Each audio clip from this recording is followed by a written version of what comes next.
Humans, welcome back to the Dubbed and Confused podcast. We cover all things anime as they're running each individual season.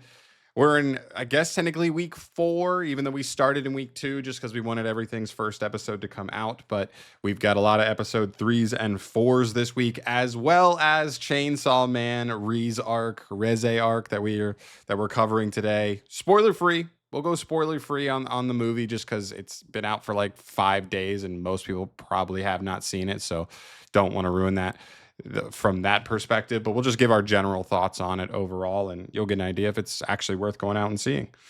But yeah, a pretty good week. I would say this week didn't have the highs that last week had, but it had, at least in terms of the normal stuff, right? The Chainsaw Man movie not included, but the highs didn't hit the highs of last week, but there were still some solid episodes coming out this week. Boys, how we doing? Chris, how you hanging in? Doing great. Feeling fantastic today. Shaloob. Doing fantastic. I'm drinking a nice little double IPA. That's right. You know how we do. This is like your mom's book club, except instead of gossiping about your next door neighbor, we're gossiping about anime. That's how we do it. Yeah, I figure we might as well start off with Chainsaw Man REZE arc. It's the big thing right now. It came out on Friday last week. We just saw it literally last night, so it is as fresh as it's really going to be for us at this point. And yeah, so as far as keeping it spoiler free, I mean, how do we feel about the movie, fellas? How do we feel about it? Dude, this movie was fantastic. I mean, I loved every part of it, and animation was great, story was good. I mean, can't go wrong. Mm-hmm. So I'll give a little bit of a counterpoint there. I liked it a lot. I thought it was great. I know last night I said I gave it a 7. I think I'm gonna go ahead and upgrade that to an 8 in hindsight. You know, it was better than I gave it credit for in the moment. Mm-hmm. I do think it started slow, but finished. Boy, did it finish strong. Yeah. I still like the beginning parts. Yes, is there some classic Chainsaw Man horniness? 100%. That's not my favorite part, but I still even thought that part was still like artfully done, tastefully done. It wasn't just like massive anime tits like we see in other anime where it's just like so in your face. It is like more tastefully done where it is more high school crushy than it is just like straight insane fan service for the most part. And like you said, this movie really feels like 2 parts. It feels like the first hour-ish is this slow buildup of a relationship, and then the second half is just balls to the wall, basically action nonstop for an hour straight. And I'll tell you this, I prefer this to Demon Slayer, even just on visually, I preferred this to Demon Slayer, which some people may disagree with because people love the style of Demon Slayer. Yeah, I definitely also preferred it over Demon Slayer. I actually give it a 9 myself. Yeah, I went 9.3. I still haven't seen the Demon Slayer movie, but I assume it was, what I would have expected it to be art style wise. So It's Demon Slayer. I mean, like that. So that is actually something that I wrote down in my notes for this movie. Is like Demon Slayer found its formula for the art style and animation in season 1, 8 years ago. And yeah, there have been parts where the animation like slightly increases in quality and stuff, but for the most part, it's been the same ever since it came out 8 years ago. The coolest thing to me about this movie specifically was just like how often I was just like, that was a really sick shot, camera angle, or the characters turn into just lights and start blasting across the screen. Like they had shots in this movie that looked like shots from like a real life like artsy film. They just had like shots like that where I was just like, it was just more creative. I feel like there was more creative liberty taken and they just did weird different stuff. They mixed it up. You don't get that with Demon Slayer. You get exactly what you expect, and we love with how Demon Slayer looks, but you don't get anything different. And oh my god, that shocked me, in terms of the direction or art style or anything. And this movie was just it gave us so many different things. There were just weird different shots all over the place, every couple minutes or every couple sometimes seconds, even in fight scenes. And I thought that was like one of my favorite parts. Is it just kept you guessing on like what you were going to see visually like at the whole like throughout the whole movie. It was like true art to me that just felt more creativity went into it than something like Demon Slayer. Yep. yeah, it's Mappa being Mappa. I mean, Yeah. It went crazy. Honestly, I didn't know what to expect. I was almost like, are we just going to see like Chainsaw Man? This was like Chainsaw Man on crack. And Chainsaw Man season 1 was awesome. It looked beautiful, but this was just that, except like the highest quality we ever saw from season 1. Like, for Yeah. even the non-action parts, just still there was no lapse anywhere. And it made me somewhat be like, okay, now I can somewhat forgive you for taking like almost 4 years to get the next part of Yeah. Chainsaw Man out, even though Right. it's one movie and then we don't even know when the story is going to continue from here. But I loved it. You know, it'll break your heart a little bit at the end of the movie, for sure. So be ready for that. But for the most part, you know, with staying spoiler free, that's kind of how we feel about it. So all positive for the most part, even though Shaloub's a little lower than me and Chris are. Still 8 out of 10 is, you know, you're not mad about watching an 8 out of 10 movie at the theater. So No. yeah, there you go. There's Chainsaw Man. Go watch it if you have not. You got to see it if you're already a fan of Chainsaw Man, or I don't know, wait for it to drop on Crunchyroll in 4 months or whatever. But see it at some point. You got to do it. That takes us into our normal stuff, our normal scheduled program. One Punch Man. This is where we start, and this is where this real tough conversation is gonna start. This episode is basically, again, 3 in a row of basically just all build-up episodes. We still have not really had much happen this season that actually has much impact on the story. The animation is still like 3 out of 10 level. It's rough. It's not even average animation. It's just not animated for most of the episode. And if it is, it's like average for the small parts it is. Not loving it. We get just more Garo stuff. We get it. They're basically just setting up this I don't know this war between the S-class heroes and the Monster Association. That's kind of what we're setting up. But like I felt like we were kind of getting to that in episode 1. So why are we not there yet? I don't know. Where do you guys land on this episode 3 for One Punch Man? Shaloub, you start first. Yeah, so I mean, obviously, I have a soft spot for this show. Unfortunately, I feel like the theme of the animation going forward kind of harkens back to what you said last episode about Garu just kind of floating down that hill, just one frame. They just Yeah. copied and pasted it and like moved him down. So it's like it's just lazy. It just feels lazy. And Yeah. the story is barely crawling forward. It feels like, and yeah, that's where I'm at with it. It's 4 out of 10. I'm gonna keep watching regardless. If you guys don't, maybe I'll just drop in and give some small updates here and there if it does get better. But not looking good, folks. Not No. looking good. I would say too. When you say lazy, I agree with you, but I don't think it's lazy on the animator's part. I think it's lazy on the studio's part to like have such a cash cow that everyone knows could be a massive, massive hit, and they have made the active choice to not allocate the right amount of resources towards this project. They did it with season 2. They did it here. I more so blame whoever's making the decisions higher up than the actual like animation team. Like clearly this just doesn't happen. They don't have this studio, JC Staff doesn't have a ton of like high action stuff under their portfolio, but they have stuff that looks better than this from 10 years ago. They have anime under their belt that like has more movement than this season does of One Punch Man. So yeah, it's definitely like a choice that was made. But yeah, I agree with everything else other than that. Chris, what do you want to drop here?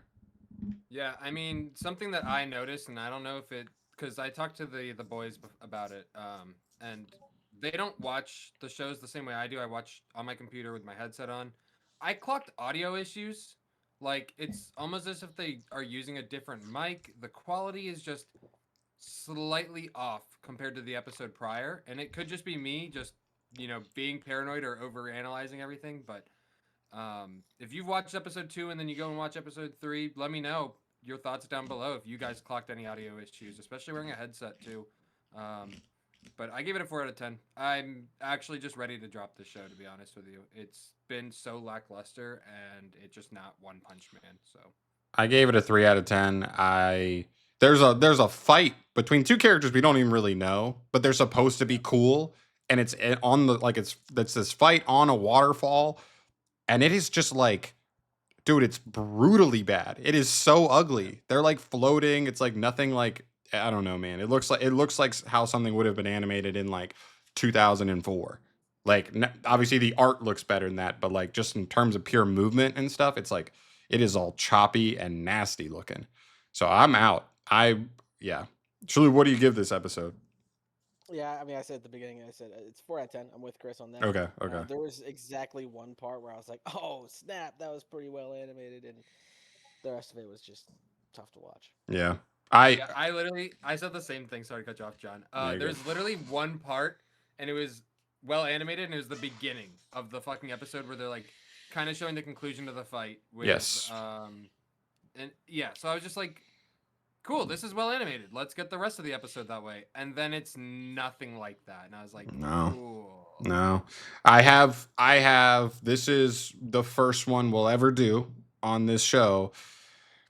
I petitioned to cut. I mean, listen, there's 3 of us. We can go majority rule. As long as we get 2 votes, I'm down to cut this show. In fact, my vote is to cut this show at this point. I don't want to watch it anymore. At least not watch it in a way where I have to talk about it every week. I'd be down to talk about it for shitting on it, but I'm not watching it seriously. I'm okay to I'm let it also- go. We got 8 shows, man. We got 8 shows. also Like, down. you know what I mean? Like, and it's, I don't know. It's not even a 5 out of 10. Treatment. You know, like Chris is still watching Spy Family. I'll still watch this. If it does get worth watching, well, I'll chime in about it. Yeah. We can put it on the back burner. It won't be brought up in the main part of the show, but maybe it'll get tossed in if anything pops up there. Sweet. So, yeah, petition passed. We're gonna cut One Punch Man for now. Yeah, sucks, man. Sucks. All right, on to a positive note. We got a couple positive notes here in a row here. My Hero Academia, final season, episode 4. This is the follow-up to what we said last episode, which was like maybe my favorite episode ever of My Hero. Bakugo's my favorite character in My Hero. It is his episode. He owns it, and this is kind of the follow-up to that. What happens in this episode, we get a little bit of All for One backstory, basically explaining why he's been such a fuckbag this whole show and why he is the way he is. We see Bakugo kind of combating All for One's last-ditch effort to make it to Shigaraki to try and take over his body, and potentially All for One's final death. It feels weird to say because he just feels like one of those slimy worms that like never dies. So it's like hard to believe, even though like maybe, but yeah, that's what happens in this episode. It's great. It doesn't have quite like the peak of animation that last episode had, but it was still just like hype moments and like really cool to see his backstory to finally get some clarification on how he got where he is. What'd you guys think of this episode? I thought this episode was great. I thought the first half with All for One's backstory, little slow in my just the way I felt about it, but the second half with the fight and everything was fantastic. I mean, overall, I give this episode an 8.7. So, Shalhoub? I'm gonna come in strong, man. I'm gonna come in with a 9.5 on this episode. I like it a little more than the last one, and I'll tell you. Wow. I think the story. I mean, I think just the writing around this episode was perfect. It was so well paced. There was no point in time where I felt like there was wasted time or space in any kind of regard. We finally got any kind of information on one for all, and I thought we were just gonna get a little bit. We got his whole life story basically. Yeah. Like that was awesome. No, I agree. I feel like we've been waiting for so long. I'm with you on that. They took like basically the first 10 minutes to do All for One's backstory, and then the last 10 minutes to do Bakugo versus All for One, kind of that final little back and forth there. And for taking the main villain of the entire 160 episode series and gave him 10 minutes for his backstory, to me, I didn't feel like it was slow at all. I thought it was all like very intriguing to see like exactly how he got the way he is. Because when you see sociopaths like that, you're like, how did you really get to this point? Like, how did you get to this point? And I thought I really enjoyed it. And then Bakugo's final stand, blasting him away. He turns into a baby, and it's great. It's great. I wrote the two things I wrote down from this episode that this episode made me think. I gave it an 8.8. So I'm kind of closer to Chris overall in this episode. Just there wasn't like there it was a lot of good. I mean, we're almost at a 9. I'm not saying it's a bad episode at all. Just last episode and for Bakugo being my favorite character and that being his episode and the animation level that it had, like kind of propped that up for me.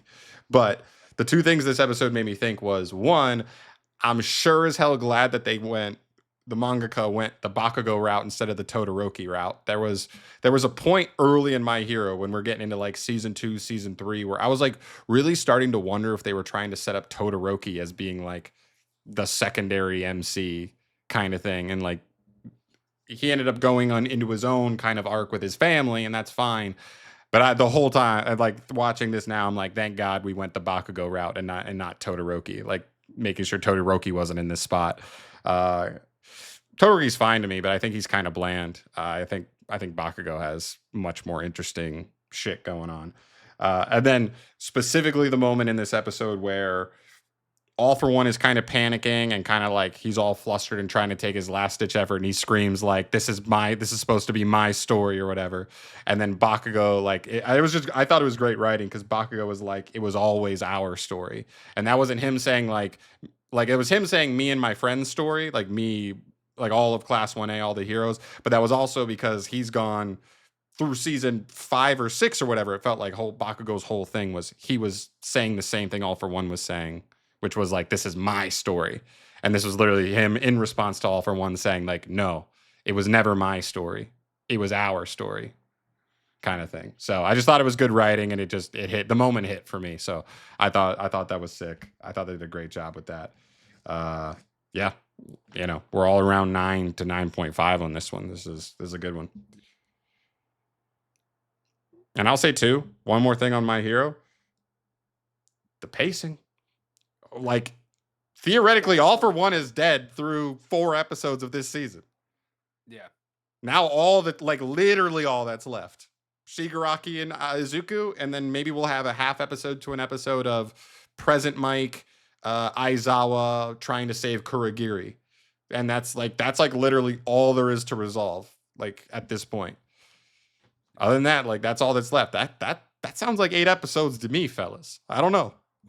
Yeah, no, I think you might be right on this one, and I think they're really building up to a big Shigaraki versus Deku moment. It's gonna be a lot of fun to watch, I think. Yeah. Yeah, I have a strong feeling it's gonna span at least 2 to 3 episodes for that final fight.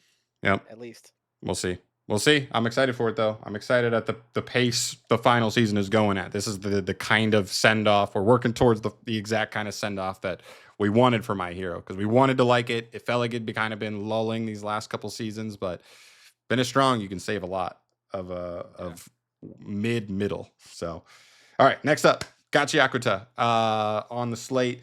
Episode 16.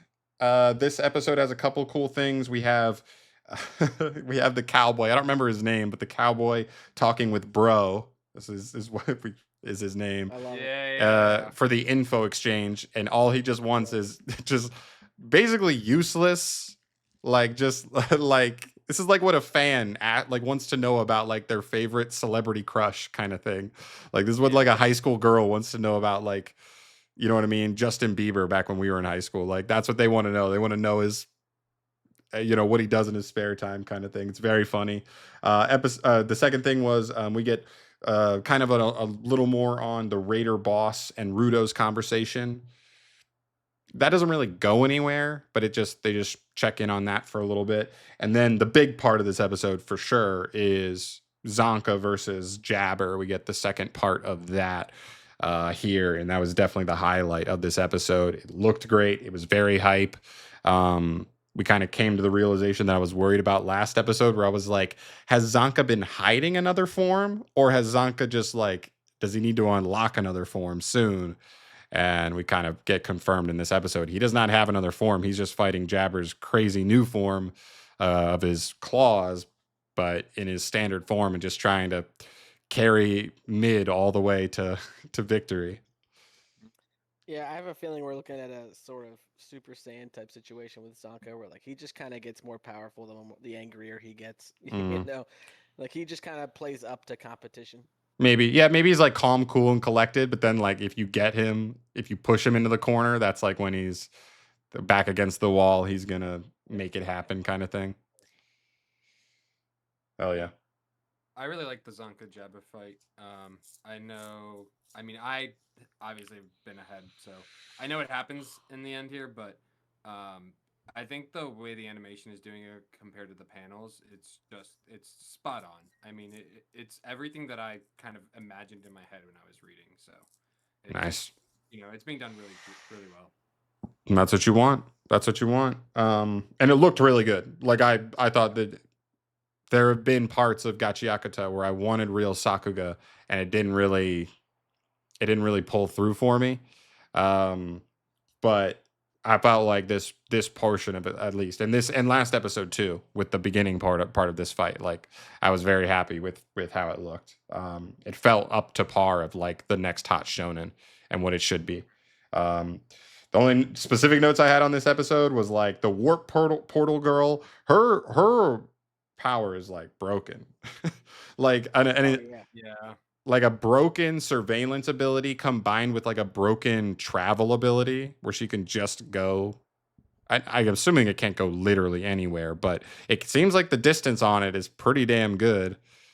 Yeah, So I'm wondering when we're gonna get some clarification on like the limitations of that ability. Like, is she only able to tie it towards someone that she knows in proximity of? Like, there's got to be something. Like, she can't just place these portals anywhere, everywhere, no matter what. yeah, it makes me wonder how closely this would compare to what's his, I can't remember his name at this point. Nove from Hunter x Hunter, the guy with like who could portal into another dimension kind of thing and then portal out, but he had to specifically like leave a portal somewhere previously. He had to like preset it. So again, I don't know if she has to tie it to people. I don't know if she has to tie it to like leaving in a specific location, but it seems very, very strong. Maybe not the craziest combat ability, but like a very good utility ability. And and even also with the fight, not just the animation, I also just really like the choreography. The choreography is very cool for the fight. It's just creative. It's not just Dragon Ball fucking, you know what I mean? Like, or JoJo's like like just throwing infinite punches and shit. Like it's not like that. It actually does have like creative movement and just they just do cool stuff where it's just not like regular kicks and punches. Won't be handling this JoJo slander. Yeah, no, that's fair. That's fair. I'm just saying. No, but that was before. You know, they get fun, but like those moments, whatever. All right, One Piece episode. Wait, we didn't do ratings. We didn't do ratings. Sorry. I'm 8 on this episode. I'm 8-6. Straight up 8. Yeah, that's okay. Yeah, this episode still had like that. The Zonka Jabber fight was cool, but it is like the last like 6 minutes of the episode. We get like kind of like 6 minutes of Cowboy asking for information. You get like 6 minutes of like Rudo and Raider Boss, and then we get 6 minutes of that. So that was the best part, but it was only like 1/3 of the episode. So I get from the Rudo Raider Boss, besides him eating a cockroach and like that being most of what. Oh, that's right. That's right. I'm glad you reminded me. You have that. Him eating a cockroach, and you also have Rudo just being paralyzed by his questions. Like Rudo It's a literally continuation just, like, from last episode. Yeah. Like Rudo's still paralyzed by his questions. Like he feels the weight of just like everything he's saying. It's super weird and twisted. It's cool. I like that. Yeah. All right. One Piece. I watched this on 9 Anime. I should have watched this on Crunchy. I think I was just already on it for watching something else that I couldn't get, that I didn't have a subscription for. But episode 1147 is what it's listed at there. I don't, but you know what I mean? Okay. Big things in this episode. We get the official start of the broadcast by Vegapunk. We get the announcement that the world is going to sink into the sea.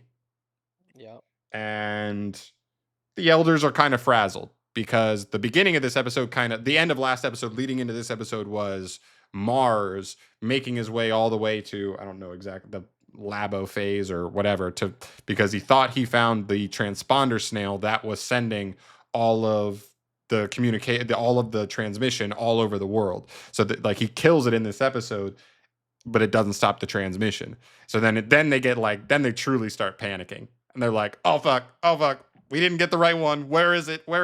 Yeah. And that's when we kind of get that announcement through Vegapunk. That's like kind of the main meat and potatoes of this episode. I mean, there's other stuff too. But So and you sons of bitches read ahead, right? Or is it just Chris?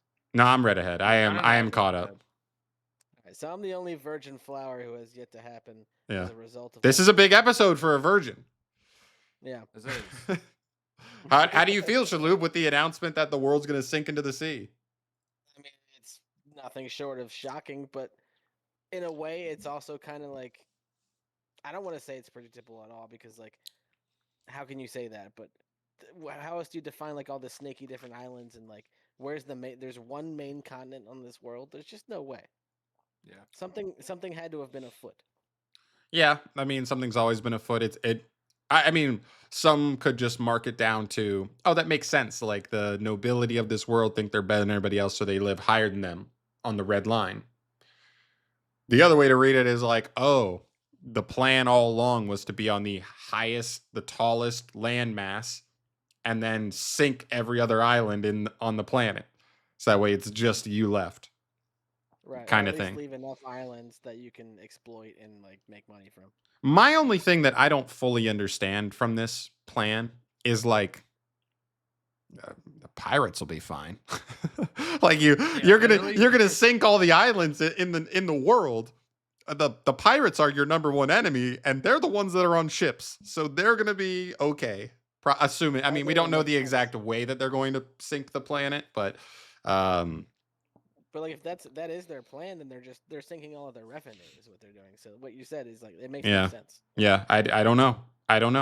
But it's not. I think the issue is this is probably coming from Im-sama, not the celestial dragons. The celestial dragons are just dopes. They're just pawns in this whole. Yeah. They're the fake leaders of the world government and everything. Imu and maybe even someone above Imu, who knows, they're really in charge, and so maybe they don't care. They seem like they're immortal at this point. If they're the one giving power to all of the Gorosei, and like the Gorosei just regenerate. They're like the only characters we've seen in this entire show that regenerate. And there's still so much darkness around Imu. It's like, when are we gonna get some more information there? Yeah, I mean, we'll get it sooner than later. I can tell you that, but you're gonna have to wait and see, our little virgin boy.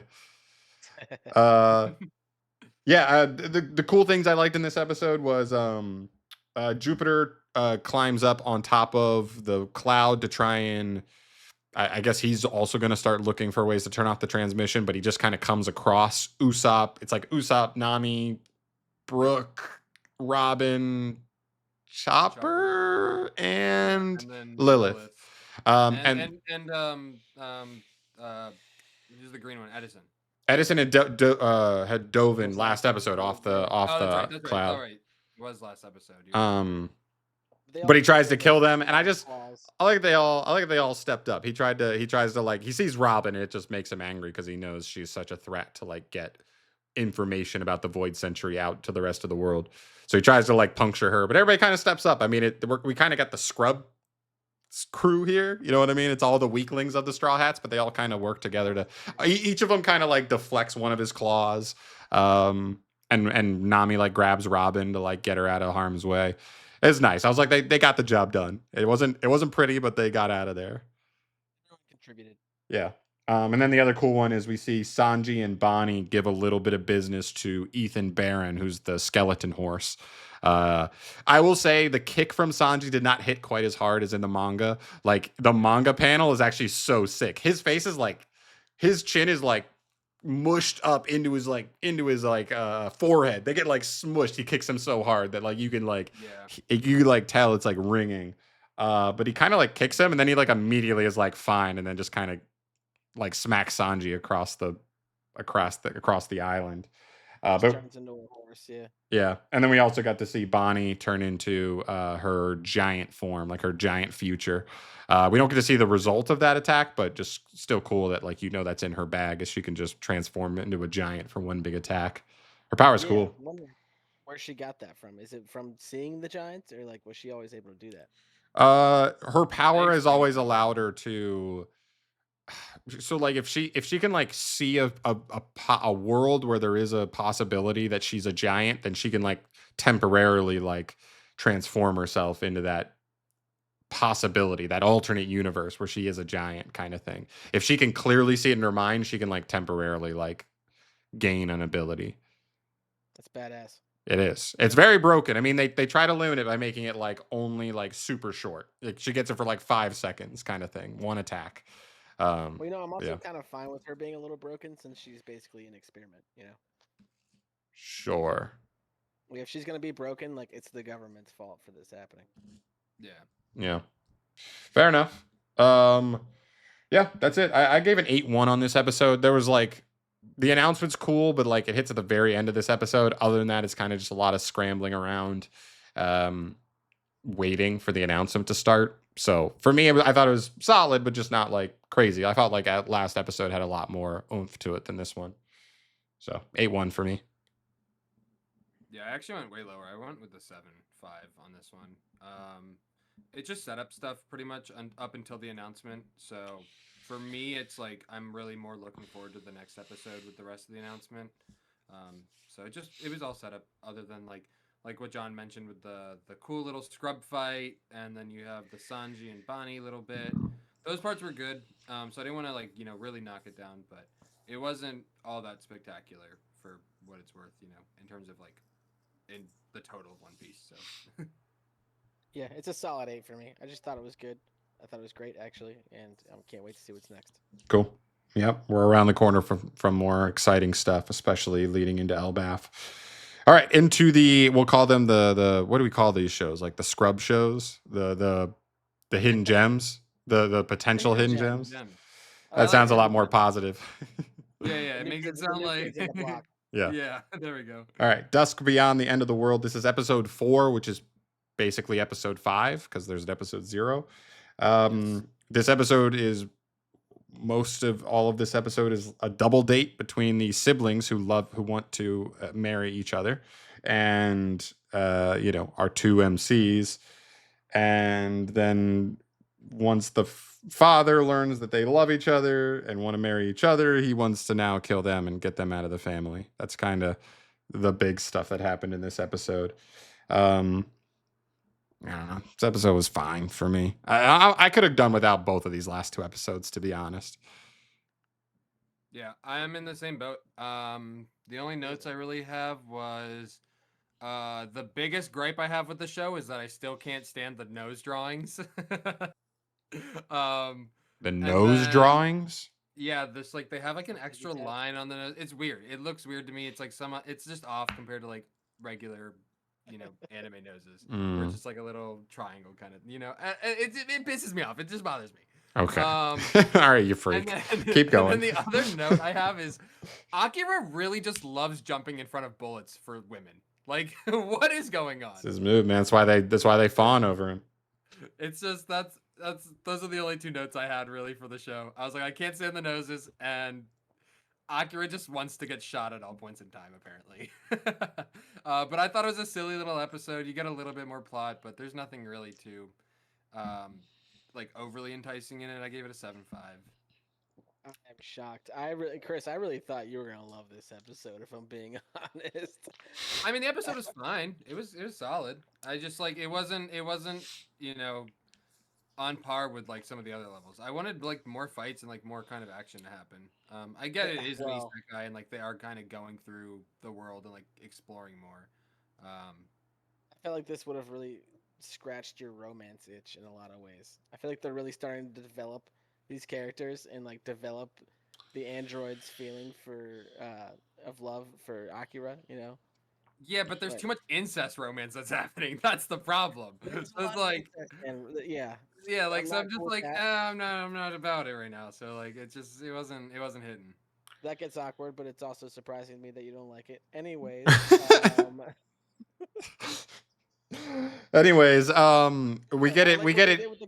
we get an explanation on how this android got drunk in the last episode. Yeah, we she do, has an that's true. intoxication feature that she can turn on and off at will if she just wants to. Basically, this is like her version of like Winding down. non-alcoholic wine of like like Yeah. somebody who goes to a party with people who drink and then like you don't want to drink though, so but you don't want to be a party pooper, so you're just like, look at me, I've got wine in my glass, and it's just like it's grape juice. So So See, funny. I don't know. The episode for me was 8.5. I thought it was fucking solid. I thought it was awesome. I thought they developed a lot of backstory. I just have a bad feeling that this episode is literally next episode is going to kick off with Yuzuru. What's her name? What's the android's name? Yugure. Yugure. Yugure. Yugure. Like, I feel like next episode's literally going to kick off. I had to predict. It's going to kick off with her kicking the shit out of the mob, all the mob. And then literally they're going to leave that town and we may never ever see those twins ever, or those twins, those siblings ever again. Like, they're gone. And we just had these 2 episodes for 80% of it to just be like incest love. And then that done. We're moving on. Who knows? I don't know. I do know that like it's definitely gonna start with that fight. It's gotta like. I don't want to Really shit lead on it off too the bad because episode. like I am still enjoying it. I think the world building is cool. The one thing I did really appreciate in this episode was Akira's totally understand like realistic viewpoint on Elshieing, TLC. well, especially with the Yeah. siblings, because he's like it's kind of weird that they want to get LC'd, but also like I get it. People would have thought I was weird for wanting to LC my sister, legal sister, but not he's not never biological sister. Oh, he was never adopted. He was never fully officially adopted. They mentioned that like episode technically 2, but episode 1, they like briefly mentioned that he was like never adopted. Okay. So But it's yeah, like, why he's busted. I appreciate his realistic viewpoint on like being uncomfortable with Elshing. He's uncomfortable with having more than one partner, which is weird in this new world. Everybody wants to have multiple partners. But also the sibling thing. He's like, I get it, but also like this is the real thing. My thing wasn't the real thing. Y'all doing the real weird thing. But yeah. I'm hanging wang. All right. We're going to jump into Sanda episode 4. Chris, we'll kick it off here. Sanda episode 4. I always do I that. have so many notes on Sanda. No, that's fine. We need him. I do. Okay, in this episode, we get Sanda versus the Pursuit Unit boss, the Saint Nick Pursuit Unit boss. It's a fun little fight where they just kind of, it's not like a full on, like, I don't know, shonen fight, but it is like, they just kind of go back and forth hitting each other. It's kind of how it goes. Yeah. We get to watch Fuyamura's maybe a lesbian awakening like Dude, that. I literally, yeah, that's one of my notes. Maybe. I mean, like they didn't actually kiss, but it was, we're right on the cusp of that. Maybe that's why she likes Ono so much and wants to find her. And then lastly, we also get Sanda crashing the funeral butt ass naked. That's kind of the big 3 that happened here. I don't know, Chris. What do you got here? What's going on here? Dude, first thing, the nut shot on Sanda, like in the start of the episode, just got to me. I don't know why, but that nut shot on Sanda made me die laughing for no reason. Yeah. That was like the first note I wrote. I was like, nut shot, love it. I mean, I wrote. I mean, guys freeze? the obvious. Did we freeze? No, We're you're good. frozen. You're in. You're good now. You were frozen for a second though. Yeah. The quote of this episode, and maybe the quote of the week for sure, is packing a monster dong. That happened. That happened like 2 minutes into this episode. Yep. Fucking Sanda, I know it. Yep. And then obviously, like John mentioned, the lesbian thing potentially with Ono and Fuyumura. I think. Almost. I mean, like, yeah, almost. Like they haven't kissed yet, but like you could clearly tell something was going on. I think that was like a really interesting like take to it on like why, like John mentioned, she's so gung ho on trying to get Ono back. I have a very strong feeling that like Fuyumura is like one of those like shy, reserved kids who like doesn't really feel like she has friends, and Ono was like the only person who like opened up to her, and that's like kind of what blossomed into it, you know. That's one of the things. And then I also love when he falls down into the funeral, and all the kids just call him God. They just call him It's God. Tommy. Yeah, and it makes me laugh so much because I'm like, I don't know about you, but I don't know any old man that just jumps down butt ass naked at a funeral. And we're like, that guy's God instead of that guy's a fucking pedophile. It's God-pa, man. It's God-pa. So good. I feel like so much happened in this episode. Yeah, it did. This was a very packed episode. We and then at the end of this episode, we also get like Fuyamura. You know, she kind of likes Santa more than Sanda. She like specifically makes him transform into Santa just to like. She's like, I like this version of you better. And gives her more support. We also get like some good character development on Sanda himself by the end of this episode of him being like, dude, I'm a kid. I'm not ready to deal with all this adult responsibility. This sucks. I feel like everybody's depending on me to like get their problem solved. Which you know, if Santa is a real being, like, you know, maybe he has some shared feelings there. You know what I mean? You come to Christmas time and he feels like everybody's counting on him. So like, there's the parallels there, tying it back into obviously the main theme of the show. That felt like an unexpectedly grounding moment for this anime. They've had a couple of those though, you know. They've gone for that a couple times. They have I'd last. also like to mention. Oh yeah, sorry. Yeah. The headmaster's veins pop out of his head. I think that is such a good way to represent how angry he is, because they literally mentioned like 2 episodes prior that he's got enough injections in him to like kill a regular human being kind of deal. And the fact that his veins popped out when Santa fell through the stadium, and like it was just crashed there, and all the kids were like freaking out. I was like, that's such a great way to show just how like annoyed and angry and just like aggravated he is at the situation and can't do anything about it. Well, you've written in a character that like, you know, canonically cannot show facial expressions. So like, how do you express them, you know, as easily without having them have stupid lines that are like so blatantly obvious? You know what I mean? So it's a nice little touch there. And the cool thing I had here was this is the same mangaka as Beastars. This mangaka loves playing with just like weird societal structures.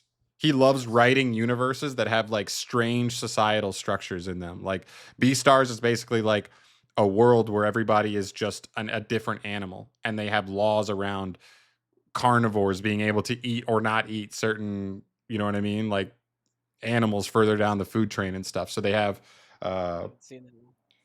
yeah, so they have and then obviously this you know, then we have Sanda, where it's like the kids have like more power than adults do in a lot of ways, because the population of children has diminished so much that they need to like baby all of them. They can do whatever they want. They can kill somebody and like get away with it. So that's cool. It's just cool that this manga likes to play around with like cool like societal structures, and this is another cool one. Yeah. What do you give it a rating for? I give this episode an I got it on an 8 even. That's how I feel. Yeah. It's good. I mean, like that's kind of what we were saying coming into this week. We were like, a lot of good, not as much great. Like we had like bangers last week. We had multiple, but still not disappointed at all. I mean, we got good eats. We're doing fine this season, boys. Yeah. No, we've salvaged this season. That's for sure. Solid. Next up, second to last, Tojima wants to be a common rider. Yeah. We got another crazy one. This is episode 4. This episode kicks off with Tackle 2 versus Shocker Girl. I don't know if she I know she has a regular name, but I don't know if she has a villain name. I just call her Shocker Girl. It's like Kabutse or something. I can't remember. Yeah, I don't. But we get a second time backstory from Sanji coded new guy. In which his like grandparents are murdered in front of his eyes by not just Shocker, but a full-on Shocker monster. and we also get to meet Ichio, which is his older brother from when he was a child, who is very fun. He's a fun character. He's going to be a Yeah, fun super addition to fun. the team. Yeah. Yeah. How do we feel about this episode? Chris. I love this episode. This episode was kind of everything where I really wanted the show to kind of go. I wanted to see more Shocker, especially in this episode, which we got to see plenty of.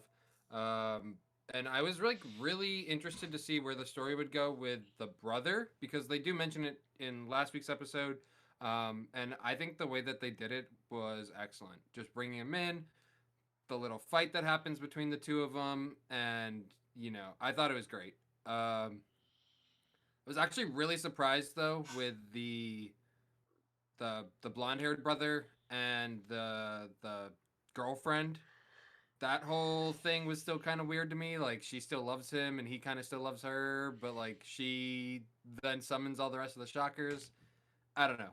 I'm not sure what to expect actually with that. Yeah, exactly. It was a shock to me where I was like, where is this gonna go in the future, or does it even have a future, kind of deal? I think it will. Yeah. Just based on the opening, where like literally it's the four, right? It's Tojima, it's Tackle, and it's the two brothers, and then she's there.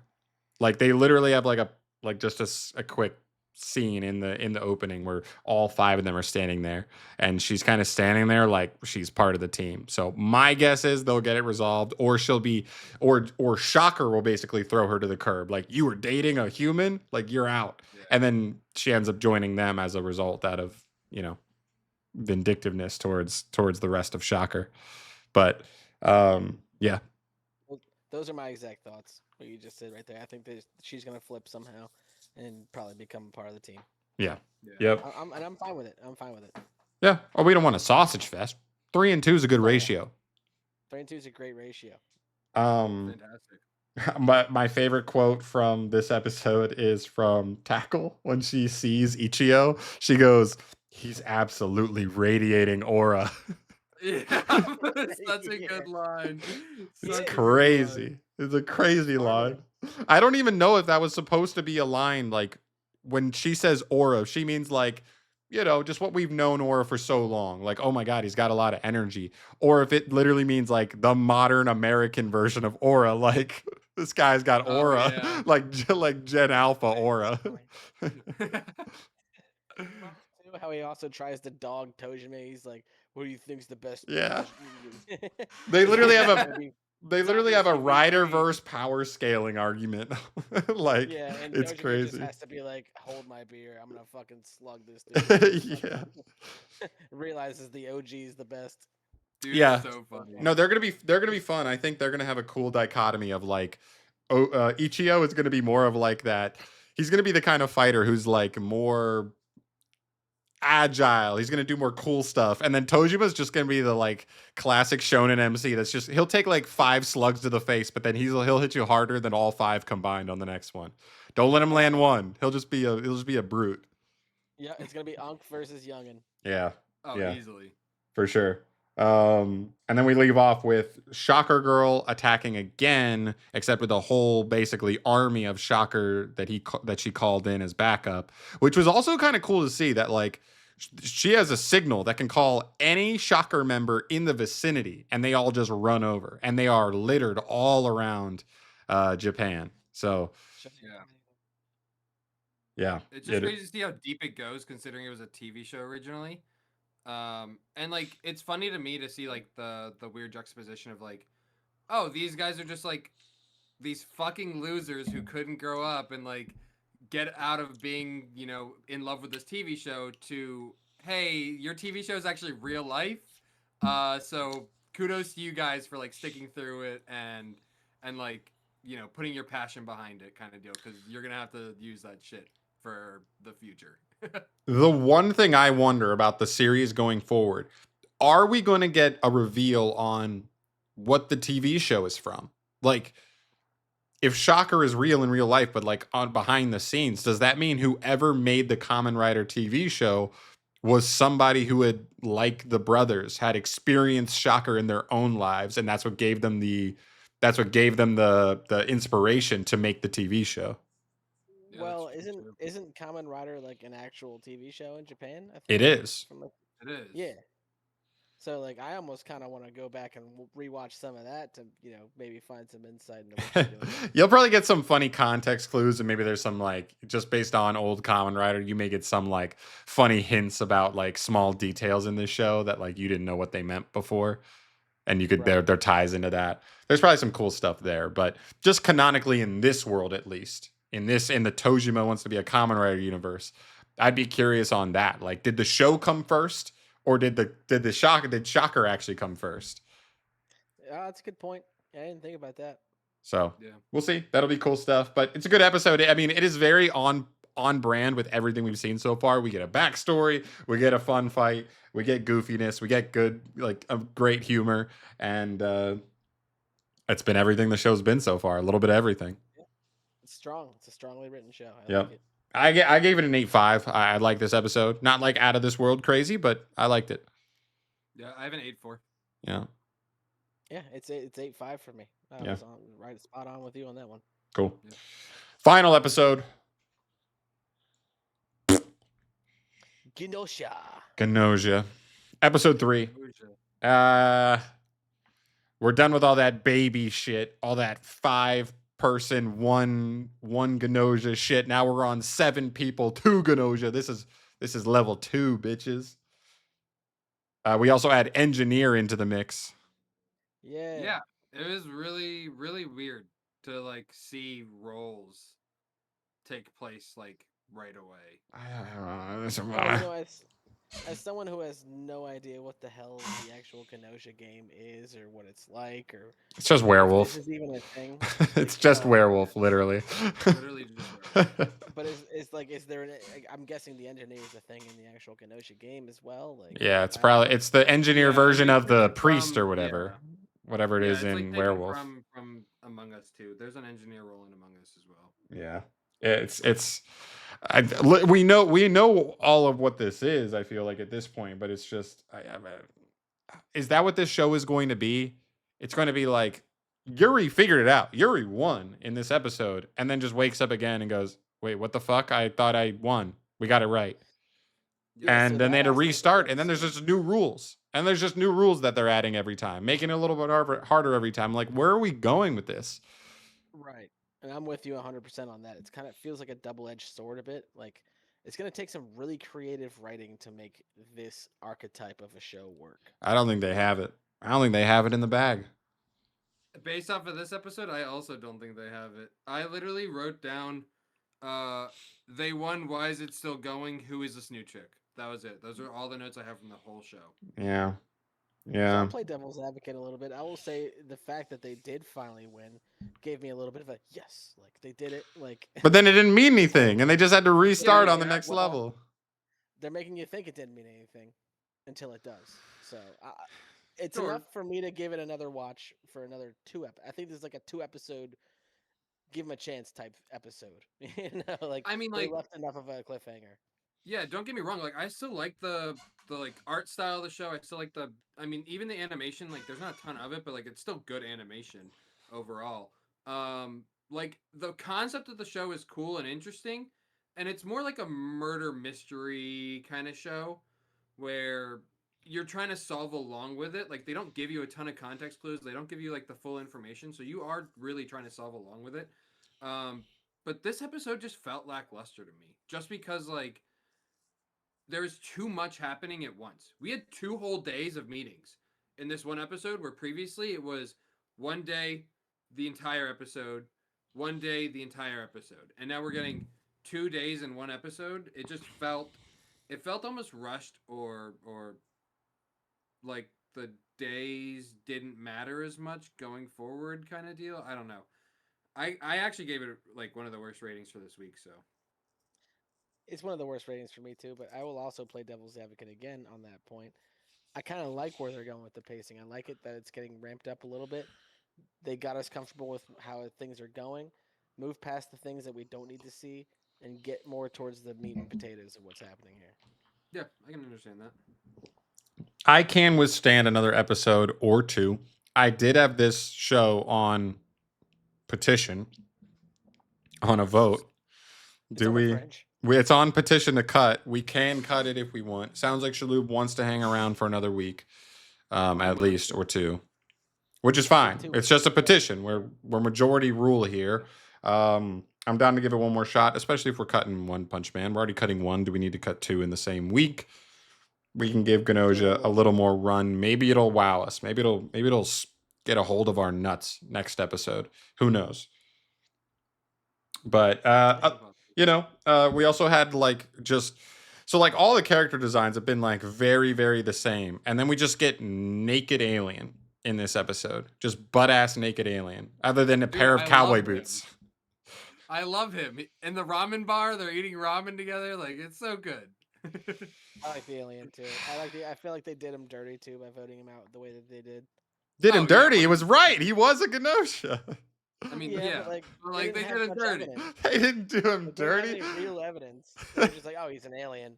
That's not what the evidence was. The evidence was that like he voted for someone which like kind of hinted at the fact that he was trying to support his Genosha partner. Correct. And then I guess so. and that was kind of the hint that like he was the other Genosha because they were trying to like gang up on somebody else, but it didn't work. Someone was like, You "Why'd know you what? do that?" I'd like to point this out.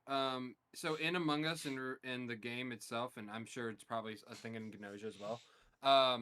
There is a way for you to have known meetings and unknown meetings where the votes are anonymous or not anonymous. I have a very strong feeling that next episode will be anonymous votes where he can't go back and ask the computer who voted for who. Yeah. Because that's what he used this time, and that means if he wants to use that same tactic next time to be like, why did that person vote for that person? That's a little suspect. They'll take that away from him and make him have to find another route to solve the. Yeah, he can't always be the engineer. That is kind of unfair. Right, and I'm assuming he I won't mean, be the they're not engineer every going time. to, Yeah. Listen, it's Yeah. still interesting. I'm down to see where it goes, but it like. I just don't want it to become like super repetitive. And it's like, oh, he beats it again next time, but then like we come back with one more rule and two more people, or you know what I mean? And we're just in this endless cycle, it feels like, where they're just doing the same shit every time, making it slightly more complicated every single episode. But it's still like largely the same exact thing, and we're not getting anywhere. Yeah.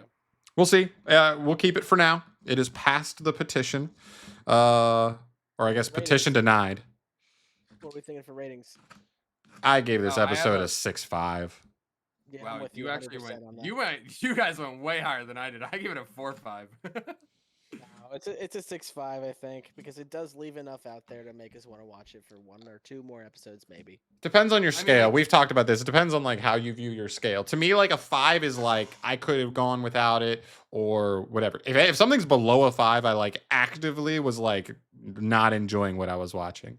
And it's not a below a 5 for me. There were still like some things in this episode. Like I like the logic. You know, when Yuri like there is an itch that gets scratched when you see it. Danganronpa did this all the time, but there's an itch that gets scratched when you have like a character solving a mystery and he's like, you did this, which means that you are the villain, and here's why.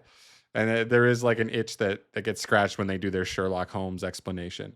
Sure. And there's still stuff. There's stuff like that kind of still gets there. And Yuri is becoming more likable, right? Like I do think so. Like he's at first he was just like soft boy in the first episode, but at each episode he's becoming more confident and more like I got to make these decisions like now. I have to be firm and I need to convince them of this thing and all this. So they're coming along a lot faster than other characters have like in this similar role, like in Danganronpa.